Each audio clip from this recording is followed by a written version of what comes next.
ዕለት ግን ይገርማችኋል ክርስቶስን ጌታ ሆይ ብሎ የጠራው የለም። በተከበርክበት ቀን ሁሉም ሰው ጌታዬ ጌታዬ ይልሃል። በውርደትህ ቀን ግን ጌታ የሚል ሰው የለም። በዓለማችን አሁን ብዙ ነገሥታት አሉ። ንጉሥ ይነግሳል፣ ንጉሥ ይወርዳል፣ ይሻራል። እግዚአብሔር ግን በመንግስቱ ህልፈትም ሽረትም የሌለበት ንጉሥ ነው። ሞቶ እንደማይቀር ከሞት እንደሚነሳ ተነስቶ እንደማይቀር እንደሚያርግ አርጎም እንደማይቀር ሊፈርድ ወደ ምድር ዳግመኛ እንደሚመጣ አውቆ በመንግስትህ ምን ባልክ ጊዜ አለ። የታወቀው ይህንን ነው። ይወንበል የሚያደርጉትን አያውቁምና ይቅር በላቸው የሚለውን ቃል ሲሰማ ይላል ቅዱስ ዮሐንስ አፈወርቅ፣ ይህ ወንበዴ ልቡ ተሰበረ። ተወግቶ የረሳ ክርስቶስ ነው። አይገርማችሁ?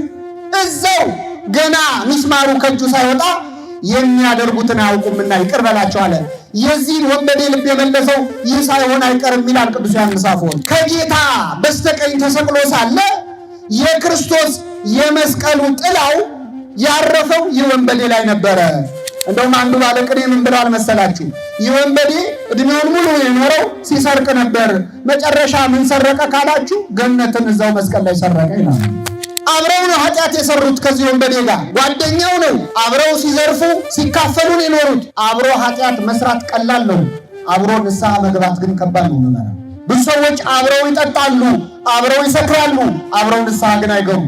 ለኃጢአት ጓደኛ የሆኑ ለንስሐ ግን ጓደኛ የሆኑ። ይህ ግን ምንም ክፋትን አላደረገም ማለት። ይህ ግን ምንም ክፋትን አላደረገም ብሎ ስለ ክርስቶስ ንጽህና መሰከረ። በጣም ይገርማል። ዓርብ ዕለት እኮ አንድ ሰው ክርስቶስ ንጹሕ ነው ብሎ ምስክርነት አልወጣም።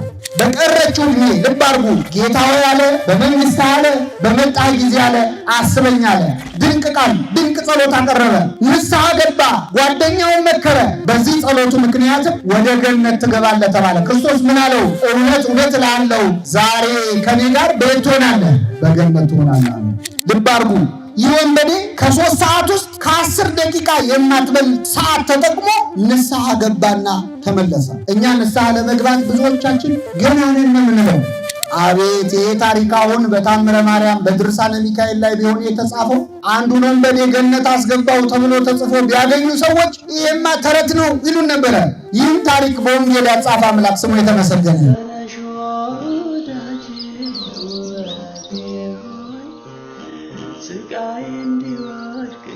ጌታችን መድኃኒታችን ኢየሱስ ክርስቶስ በተሰቀለበት በዕለተ ዓርብ ከሁለት ወንበዴዎች አጠገብ ነበር የተሰቀለው። እንደምታውቁት በግራውና በቀኙ ሕይወታቸውን ሙሉ የሰው ደም ሲያፈሱ፣ የሰው ንብረት ሲቀሙ፣ ፍርድ ሲያጓድሉ፣ ድሃ ሲበድሉ የኖሩ ሁለት ወንጀለኞች ከክርስቶስ አጠገብ ተሰቅለው ነበር። አምላካችን ከወንበዴዎች ጋር መሰቀሉ በአንድ ወገን የአይሁድ ተንኮል ነበረበት። አይሁድ ክርስቶስን ከወንበዴዎች ጋር የሰቀሉት ለተመልካች ለታዛቢ በግራም በቀኝም ያለው ወንበዴ ከሆነ ያው ከመሃል ያለው እንደነርሱ ወንጀለኛ ነው ብሎ ሰው እንዲጠላው፣ እንዲንቀው፣ እንዲጸየፈው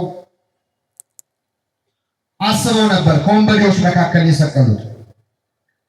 ይህ የነሱ ተንኮል ይሁን እንጂ አምላካችን ኢየሱስ ክርስቶስ ግን ከሁለት ወንበዴዎች መካከል በመሰቀሉ በአንድ ወገን ትንቢት ፈጸመ፣ በሌላ መልኩ ደግሞ ትንቢት ተናገረ ይላሉ ሊቃውንተ ቤተክርስቲያን።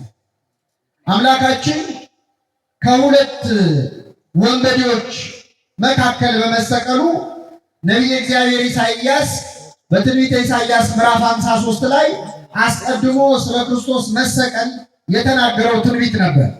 እንግዲህ አንዳንድ ነቢያት በብሉይ ኪዳን እየኖሩ ስለ ሐዲስ ኪዳን ዘርዝረው የጻፉ ነቢያት አሉ። የእኛ ሊቃውንት እንዲህ ያሉትን መጻሕፍት የብሉይ ኪዳን ወንጌል ወይም ደግሞ ደረቅ ሐዲስ ብለው ይጠሯቸዋል። ከነዚያ መካከል የመጀመሪያው ቁጥር 1 ትንቢተ ኢሳይያስ ነው። በ53ኛው መዝሙሩ ግን ስለ ክርስቶስ ስቃይ ነው የተናገረው። ዓርብ ዕለት ባይኖርም ነቢያት መጻያቱን ወደፊት የሚፈጸሙትን ነገር አሁን እንደሆነ አድርገው ስለሚናገሩ መንፈስ ቅዱስ ገልጦለት ነቢዩ ይናገራል። የሰማነውን ነገር ማን አምኗል? የእግዚአብሔርስ ክንድ ለማን ተገልጧል? በእርሱ ቁስል እኛ ምን አለ? ተፈወስን፣ እንደ በግ ለመታረድ ተነዳ ይላል። በሸላቾቹ ፊት ዝም እንደሚል በግ እንዲሁ አፉን አልከፈተም። በግ ፀጉሩን ሊሸለት ሲል የለም አሁን ብርድ ነው ፀጉሬን አታንሱብኝ አይልም። ሲጎትቱት አይበረታታም፣ በቀንዱ አይቃወምም። እንደ በግ ለመታረድ ተነዳ፣ በሸላቾቹ ፊት ዝም እንደሚል በግ እንዲሁ አፉን አልከፈተም ይልና በመጨረሻ ከአመፀኞች ጋር ተቆጠረ ይላል። ከምኖች ጋር? ከአመፀኞች ጋር። ስለዚህ ከአመፀኞች ጋር ተቆጠረ የሚለው ትንቢት ይፈጸም ዘንድ ዓርብ ዕለት አምላካችን ከሁለት አመፀኞች መካከል ነበር የተሰቀለው። ከኃጢአተኛ ቁጥር እንድንወጣ ብሎ ነው እሱ ዓርብ ዕለት ከወንጀለኞች ጋር የተሰቀለው። ክርስቶስ አሁን ተሰቀሉልኝ አይልም፣ ሙቱልኝ አይልም። እሱ ሞቶልናል። እኔ ለእናንተ ሞቻለሁ፣ እናንተ ለእኔ ኑሩ ነው የሚለው ክርስቶስ። እሱ ከኃጢአተኞች ጋር ተሰቅሏል። እኔ ለአንተ ብዬ ከአመፀኞች ጋር ተሰቀልኩ፣ አንተ እስቲ ለእኔ ብለህ ከኃጢአተኞች ቁጥር ውጣ፣ ከሰካራሞች ቁጥር ውጣ፣ ከወንጀለኞች ቁጥር ውጣ ነው የሚለው እግዚአብሔር። ይህን ለማድረግ በቸርነቱ ይርዳል። ስለዚህ ዓርብ ዕለት ክርስቶስ ከሁለት ወንበዴዎች መሃል ተሰቅሎ ነበረ። ተሰቅሎ ሳለ ይገርማቸዋል። በመጀመሪያ በግራም በቀኝም ያሉት ወንበዴዎች ክርስቶስን ይሰድቡት ነበር ይላል። የማቴዎስ ወንጌል ምዕራፍ 27ም ስታነቡ ክርስቶስ ብዙ ስድብ ወርዶበታል። መቼስ አምላካችን 3 ዓመት ሙሉ ያልወረደበት አይነት ስድብ የለም። ጋኔን ይዞታል ሁሉ ያለው አለ። ክብር ይግባውና አምላካችን ያልተሰደበው አይነት ስድብ የለም። ብዙ ነገር ተብሏል። ዓርብ ዕለትም ወደ መስቀሉ እየመጡ አይሁድ ይሰድቡት ነበረ። የእግዚአብሔር ልጅ ከሆንክ ከመስቀሉ ውረድ ይሉት ነበር። ከሁሉ በጣም የሚገርመው እንደው ስድብ ጥሩ አይደለም፣ ግን በጣም አስገራሚ ተሳዳቢዎች ደግሞ አሉ። ዓርብ ዕለት ክርስቶስ ሲሰቀል በዛ ጋር ያልፉ ነበር ይላል። ሲያልፉ ሲያዩ ተሰቅሏል። ሰው ሁሉ ሲሰድበው ሲያዩ አይ ስድብ ሳይገባ አይቀርም ብለው እነሱም የበኩላቸውን አስተዋጽኦ ለማድረግ ወደ መስቀሉ ቀርበው ክርስቶስን ሰደቡት ይላል። ብዙ ስድብ ወርዶበታል። በግራም በቀኝም ያሉት ወንበዴዎችም ይሰድቡት ነበር። በኋላ ግን ይገርማቸዋል ምዕመናን፣ የቀኙ ወንበዴ አነጋገሩን ቀየረና እጅግ በጣም ውብ የሆነ ጸሎት ጸለየ። ከኔ ጋር በሉ፣ ጌታ ሆይ በመንግስት በመጣህ ጊዜ ምን በለኝ? አስበኝ። ይህ ቃል እውነት መቼስ ሲደጋገም ኃይሉን እያጣ ይመጣል። ሁል ቀን ስለምንሰማው አዲስ ነገር አይደለም ብለን ልናስብ እንችላለን። ግን በጣም ጥልቅ ጸሎት ነው የወንበዴ ያደረገው። እንደውም ከወንበዴ የወጣ ራሱ አይመስልም ጸሎቱ። በጣም ጥልቅ ጸሎት ነው። እስቲ እያንዳንዱን ቃል ተመልከቱት። የመጀመሪያው ጌታ ሆይ አለው የወንበዴ ክርስቶስን። ማን ሆይ? ምን ይደንቃል ታዲያ? ክርስቶስ ጌታ አይደል እንዴ? እምናደንቀው ጌታ ሆይ ማለቱን አይደለም። ክርስቶስንማ ብዙ ሰው ጌታ ሆይ ብሎታል። እንዲያውም ጌታ ሆይ የሚለው ሰው ከመብዛቱ የተነሳ ክርስቶስ ምን አለ? ጌታ ሆይ የሚለኝ ሁሉ መንግስቴን ምን አይልም አይወርስም ብሏል። ዓርብ ዕለት ግን ይገርማችኋል ክርስቶስን ጌታ ሆይ ብሎ የጠራው የለም። ሌላ ቀን ብዙ ሰዎች ጌታ ሆይ ብለውታል። ዓርብ ዕለት ግን ጌታ ሆይ ያለ የለም። የሰደበው አለ፣ የተፋበት አለ። ጌታዬ ያለው ግን የለም። በተከበርክበት ቀን ሁሉም ሰው ጌታዬ ይልሃል። በውርደትህ ቀን ግን ጌታ የሚል ሰው የለም። ምናልባት ጌታ በተሰቀለበት ጊዜ ጌታ ብለው የጠሩት እነማን ናቸው? ሮማውያን ወታደሮች ነበሩ። እነሱን በጥፊ የመቱት ጌታ ሆይ በጥፊ የመታ ማን ነው ለማለት ነበር። ይህ ወንበዴ በዚያች በተዋረደባት በተሰደበባት ዕለት ክርስቶስን በቃለ አክብሮ ሆይ ብሎ ጌታ ሆይ ብሎ ጠራው። በዚያች የመከራ ቀን ጌታ ሆይ ብቻ አላለም። በምን በመጣህ ጊዜ በመንግስትህ አለው። ምን ማለት ነው? በመንግስትህ አንተ ንጉሥ ነህ ማለት ነው። እግዚአብሔር ያሳያችሁ። አንተ ንጉሥ ነህ። አጠገቡ ያየው እኮ በላዩ ላይ የሾህ አክሊል ደፍቶ ነው፣ ዘውድ ደፍቶ አላየው። አጠገቡ ሆኖ ያየው በዙፋን ላይ ተቀምጦ አይደለም፣ እጆቹን በችንካር ተቸንክሮ ነው። በትረ መንግስት ይዞ አላየው። ባይሆን ጭንቅላቱን በበትር ራሱን በበትር ሲመታ ነው ያየው። ግን አጠገቡ ያለው የሰማይና የምድር ንጉሥ መሆኑን አወቀ። ስለዚህ ጌታ ሆይ በምን በመጣ ጊዜ አለ? በመንግስት። ክርስቶስ ንጉሥ ነው አይደለም? ነው፣ ንጉሥ ነው። ንግስናውም የተለየ ነው። የእግዚአብሔር ንግስና ህልፈትም ሽረትም የሌለበት። በዓለማችን አሁን ብዙ ነገስታት አሉ። ንጉሥ ይነግሳል፣ ንጉሥ ይወርዳል፣ ይሻራል። እግዚአብሔር ግን በመንግስቱ ህልፈትም ሽረትም የሌለበት ንጉሥ ነው። በምድር ላይ የሚነግሱ ነገስታት ግዛት ያስፈልጋቸዋል፣ ሰራዊት ያስፈልጋቸዋል፣ ህዝብ ያስፈልጋቸዋል። እግዚአብሔር ግን ግዛቱ ሰማይና ምድር ሳይፈጠሩ ሰራዊቱ መላእክት ሳይመጡ በፊት ከዓለም አስቀድሞ እግዚአብሔር ምንድን ነው? ንጉሥ ነው ይላል የእግዚአብሔር ላይ። እግዚአብሔር ከዓለም አስቀድሞ ንጉሥ ነው። ንጉሥ የሚፈራው በሰራዊቱ ብዛት ነው። እግዚአብሔር ግን በሰራዊቱ በመላእክት ብዛት አይደለም የሚፈራው። ለመላእክት ግርማቸው ክብራቸው እሱ ነው። ለዚህ ነው ሊቃውንተ ቤተክርስቲያን ማዕረገ መላእክትን ተጫምቶ ይኖራል ይላሉ። ለመላእክት እንኳን መላእክት እንኳን ለእግዚአብሔር የጫማ ያህል ናቸው። ለዚህ ነው ኪሩቤል ይሸከሙታል የሚለውን በዚህ መልኩ የምናየው። ከኔ ጋር ናችሁ ምዕመናን? ለምሳሌ ጫማችንን እንሸከመዋለን ወይስ ይሸከመናል? መልሱ እንጂ ተስማሙ። መጀመሪያ ይሸከመናል እንሸከመዋለን? እንሸካከማለን አይደል?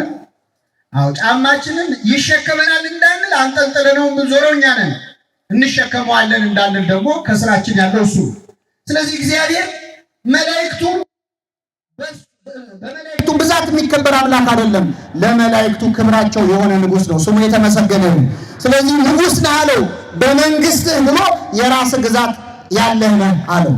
እንደ ነገስታት እኮ ያማረ መጠጥ ሲጠጣ ላየው፣ ሐሞት ሲጠጣ ነው ያየው።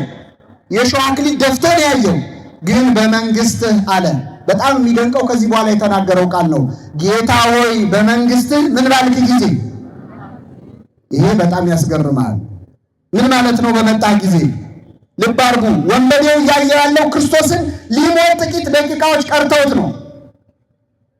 በጣም ጥቂት ደቂቃ ቀርቶ ታሞ ተሰቃይቶ የሸዋ አክሊል ደፍቶ ነው ያየው። ግን እንደማይ ትሞታለህ፣ ግን ሞታ አትቀርም። ከሞት ምን ትላለህ? ተነስታ አትቀርም፣ ወደ ሰማይ ታርጋለህ።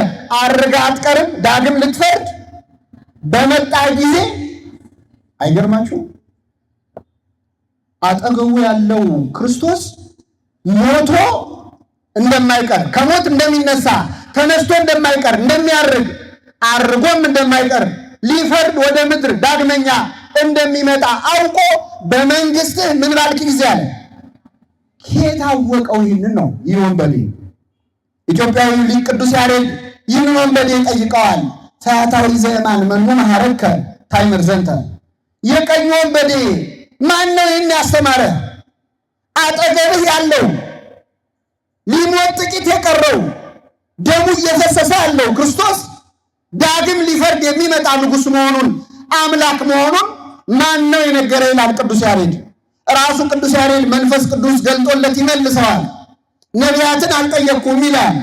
ሐዋርያትንም አልተከተልኩም አላስተማሩኝም። ፀሐይ ጠቀሰችኝና አላ ፀሐይ ቀጸበተኒ፣ ፀሐይ ጠቀሰችኝ እሷን ባየው ጊዜ አመንኩኝ ይላል።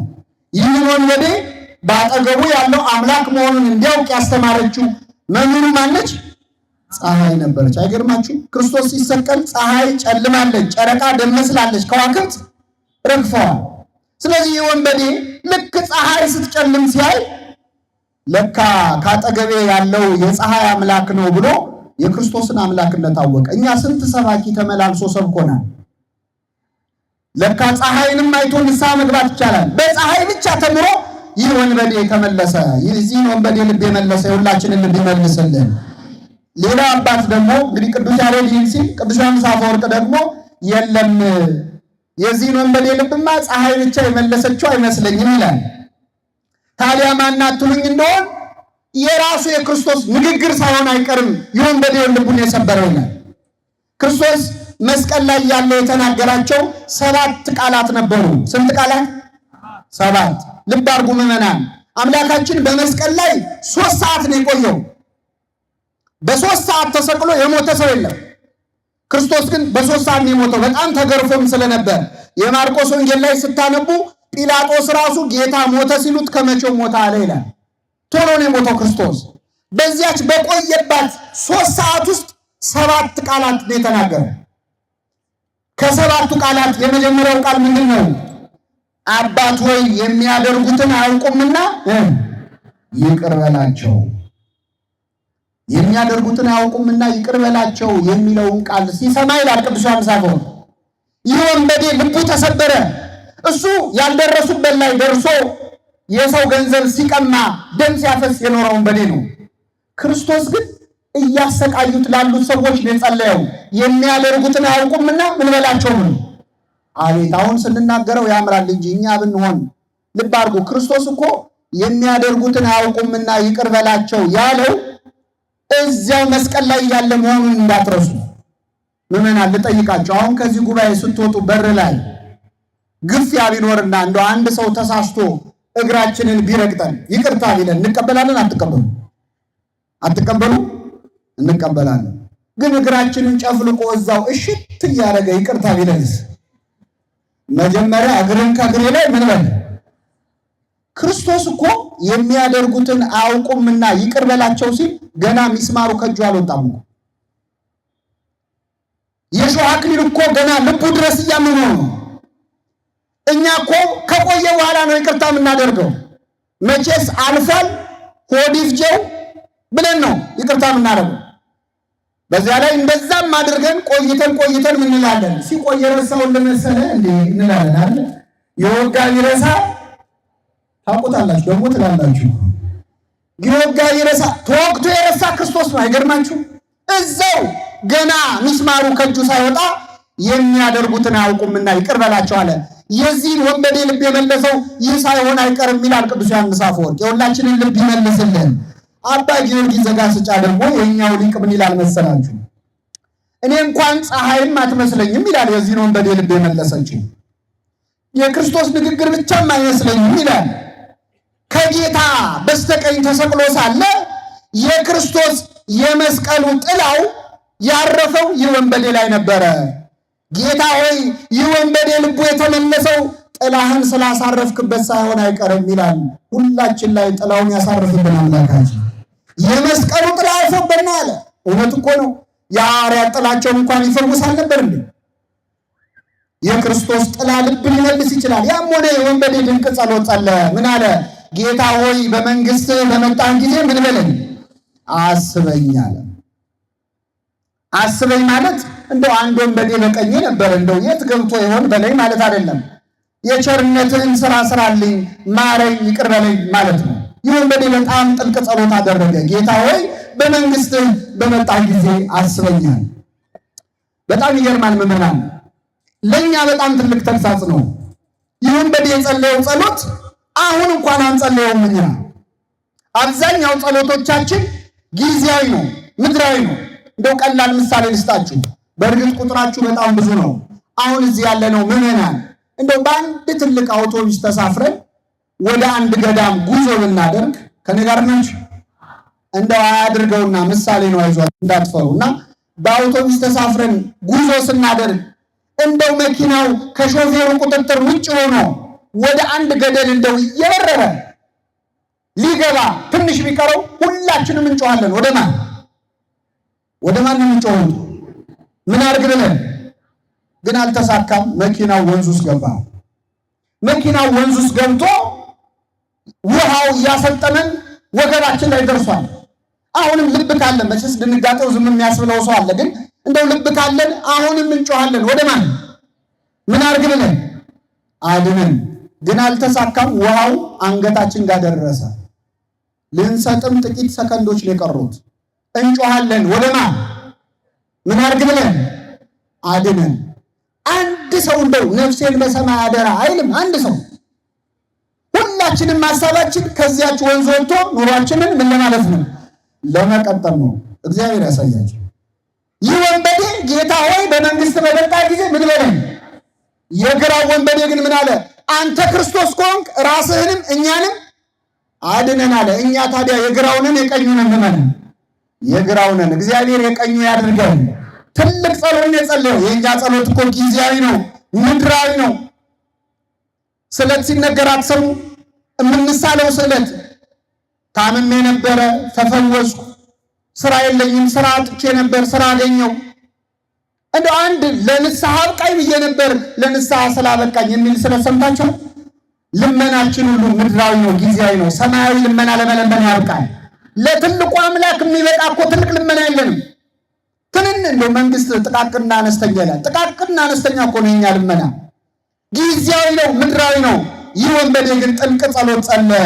ጌታ ሆይ በመንግስት በመጣህ ጊዜ ምን በለኝ አስበኝ። ቀላል ሰው እንዳይመስላችሁ፣ ገድሉ ብዙ ነው። ይህም ብቻ አይደለም ያደረገው። ዓርብ ዕለት የወንበዴ በንግግር ብቻ አይደለም የዳነው። ንግግሩ በእርግጥ ድንቅ ነው፣ ጥልቅ ጸሎት ስለሆነ። እንደውም አንዱ ባለቅኔ ምን ብሏል መሰላችሁ? ይህ ወንበዴ እድሜውን ሙሉ የኖረው ሲሰርቅ ነበር፣ መጨረሻ ምን ሰረቀ ካላችሁ ገነትን እዛው መስቀል ላይ ሰረቀ ይላል።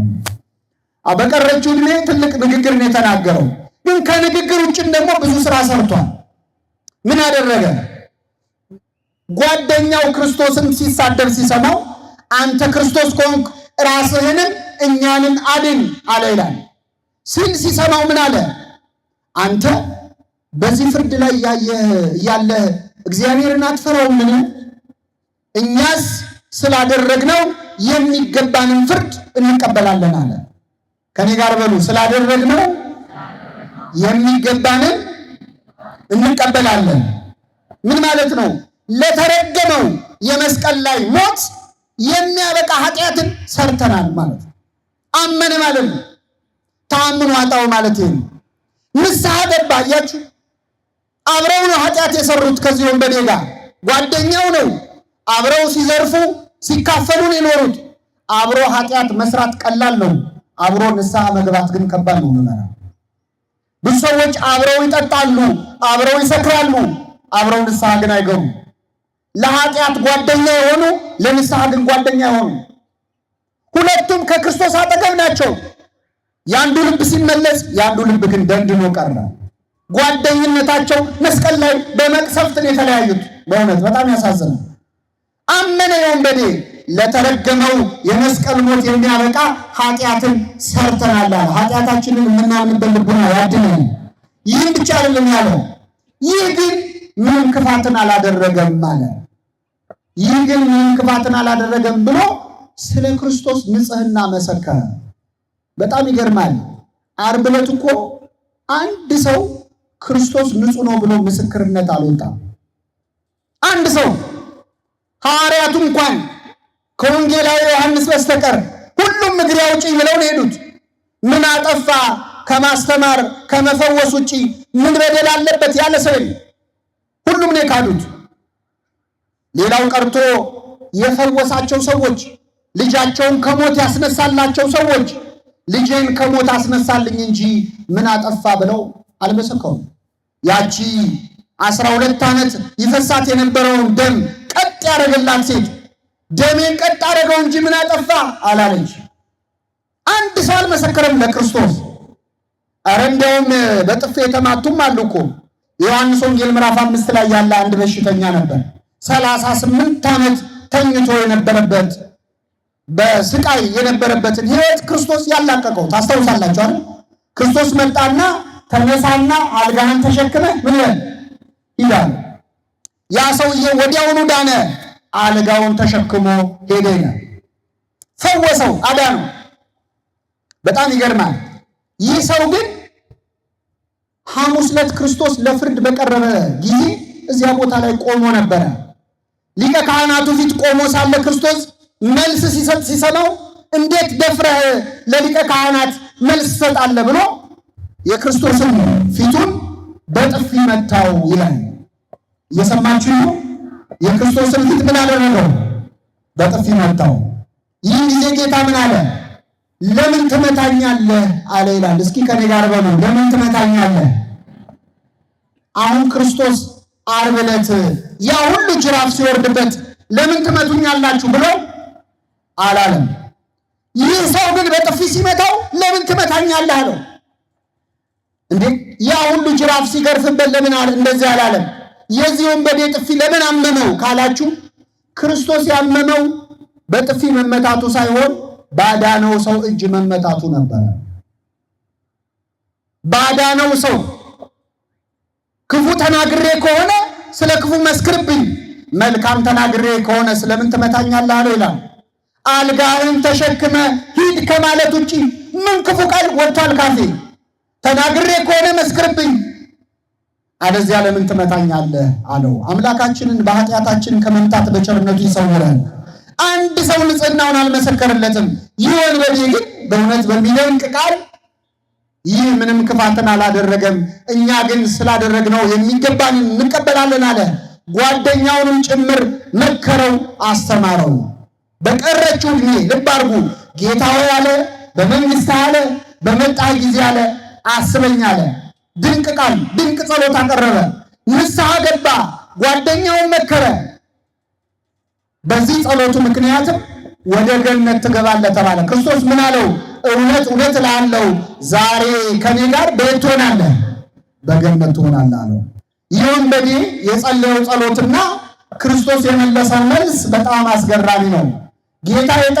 ወንበዴ የጠየቀው ጌታ ሆይ በመንግስት በመጣ ጊዜ ምን በለን? ዓርብ በዕለተ ምጽአት ልትፈርድ ስትመጣ ሁሉም ከሞት ስታስነሳ ያው እኔንም ማስነሳት አይቀርም፣ የዛን ጊዜ ይቅር በለኝ ማረኝ ያለው። ክርስቶስ ግን ምንድን ነው ያለው? እውነት እልሃለሁ መቼ በገነት ትሆናለህ? ዛሬ አለው። የእግዚአብሔር ቸርነት አይገርማችሁም? ስሙ የተመሰገነ ይሁን። አቤት ይሄ ታሪክ አሁን በታምረ ማርያም በድርሳነ ሚካኤል ላይ ቢሆን የተጻፈው አንዱን ወንበዴ ገነት አስገባው ተብሎ ተጽፎ ቢያገኙ ሰዎች ይሄማ ተረት ነው ይሉን ነበረ። ይህን ታሪክ በወንጌል ያጻፈ አምላክ ስሙ የተመሰገነ ይሁን። አይገርማችሁ? ወንበዴው ዛሬ ከኔ ጋር በገነት ትሆናለህ።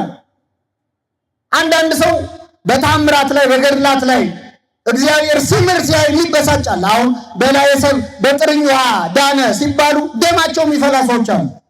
እንዴ በላየ ሰብ እንዲድን ውሃው በበርሜል መሆን ነበረበት? በጥቂትም በብዙም ማዳን ይችላል አይችልም? ምን ያበሳጫል? እግዚአብሔር ሊያድን አንዱን ወንበዴ አንስቶ ክርስቶስ ዛሬ ከኔ ጋር በገነት ትሆናለህ አለ። እኛን ወንበዴዎቹን በቸርነቱ በገነት ትሆናላችሁ ይበላል። ቅዳሴ ላይ እኮ ቤተክርስቲያናችን ተዘከረን ብላ አስገባችሁ እኮ አያችሁ። ያው ቅዳሴው ላይ ያለነው ወንበዴዎችም እንድንጠቀምበት ብላ እኮ ነው አለን እኮ። በግራ በቀኝ እንደተሰቀለው ባንሆንም ሁላችንም ኃጢአት አለብን። እንደውም አርፍዶ የሚመጣ ሰው ብዙ ጊዜ ተዘከረን ላይ ነው የሚደርሰው። በጣም ይገርመኛል። ያረፈደ ሰው ጸሎት ስለሆነ ይሁን አላውቅም፣ ረፈድ አድርገው የሚመጡ ሰዎች ተዘከረን ላይ ይደርሳል። እግዚአብሔር እንደው ጽድቅ ለመስራት ያረፈድነውን በቸርነቱ ይመልከተን እና ዛሬ ከኔ ጋር ቤት ትሆናለህ አለ፣ በገነት ትሆናለህ። እንደው በጣም ይለንቃል እኮ ኪሩብ እኮ ደነቀው። ይህ ወንበዴ ሲመጣ ሲያየው ይላል ወደ ገነት ሲመጣ ቅዱስ ያዕቆብ ዘስሩግ በግብረ ሕማማት ላይ ጽፎታል።